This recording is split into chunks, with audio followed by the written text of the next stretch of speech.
del gobierno para que nos vuelva a reiterar concretamente de qué se trata esta propuesta. Y estamos con justamente Gustavo Labriola, que es secretario de Hacienda de la provincia de Entre Ríos. ¿Cómo le va, Labriola? ¿Qué tal? Buenas tardes, Gracias, ¿cómo está? gracias por venir acá. No, por favor, gracias. Bueno, como verá, los gremios lo valoraron, pero con gusto a poco. Bueno, en principio, esto es el acuerdo paritario que tiene un ajuste, por así decir, desde el punto de vista de que es el compromiso que se había asumido para el mes de agosto, que se lo anticipa un 10% ahora en julio y se deja el 6,16% para el mes de agosto. Y el compromiso, tal cual como habíamos dicho, también en la instancia anterior de paritaria, seguir hablando en los primeros días de este mes de agosto para ver qué propuesta podemos consensuar para los meses posteriores, ¿no es cierto? Fundamentalmente para respetar lo que ha sido siempre, ¿no es cierto?, un norte para el gobernador de la provincia, que es acompañar el proceso inflacionario e incluso tener una mejora respecto a lo que es la inflación. Lo importante acá de destacar, si es cierto, es que este era un último tramo que ya había sido acordado en las paritarias anteriores, digamos. Quedaba este último tramo Sí. Y ustedes adelantan, tal cual querían los gremios, un 10% de ese 16,6.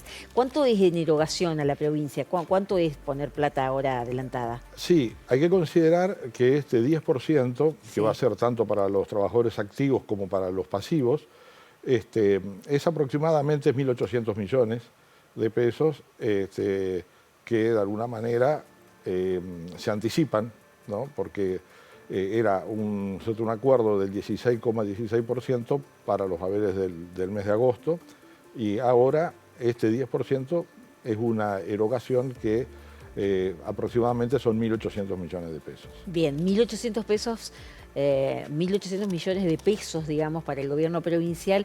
Y decía Mirta Raya, capaz que para un docente son solamente 1.000 pesos. No, seguramente que no, ¿No? porque el salario mínimo está cerca de los 60.000 pesos, digamos. Y acá todos los trabajadores van a tener este 10%, tanto los que cobran el salario mínimo como los que cobran más que el mínimo. No son 1.000 pesos nada más, como dijo Mirta. No. Claramente no lo es. Bien.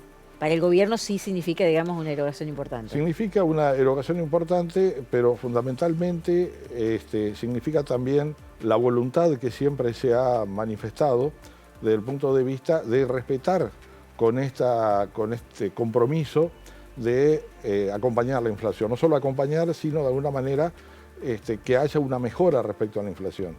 El año pasado se cumplió lo que se había dicho, que era que se iba a acompañar la inflación. En este año se intenta que haya una mejora. En este caso, digamos en particular, vamos a estar ligeramente por encima de lo que ha sido la inflación del primer semestre. Allí se señalaba también, Labriola, que había está establecida una cláusula de revisión que aparentemente no sé si se cumplió o no con esa cláusula de revisión, en el sentido de que si esto no sé, superaba lo que se había acordado, se convocaba a los gremios a una reunión estrictamente paritaria en cualquier momento. Eso era lo que decía la gremialista de UDA. Sí, lo que se había pautado en la tratativa paritaria era un incremento ya establecido del 45,45% con la metodología que se fue dando, 21,21 en el mes de marzo, 8,08 en el mes de mayo.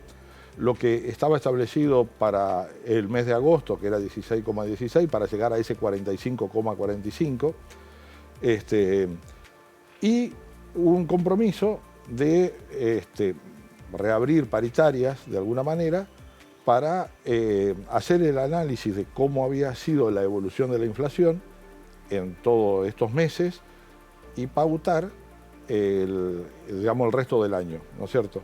Eso es lo que se comprometió, eso es lo que se va a hacer de acuerdo a lo que se ha dicho también, que es una convocatoria a los gremios en las dos paritarias que hay, ¿no? Es decir, por un lado la paritaria docente, por otro lado la estatal con los gremios estatales, convocatoria que se va a hacer en los primeros días de este mes de agosto. Ahí nos volveremos a reunir con los gremios, analizaremos las alternativas que hay o que se pueden llegar a, digamos, a plantear, y trataremos de conseguir el consenso y el acuerdo para hacer un cronograma que sea sostenible y que de alguna manera también, teniendo en cuenta la situación que hoy estamos atravesando de cierta incertidumbre, permita, bueno, tener algo de certidumbre para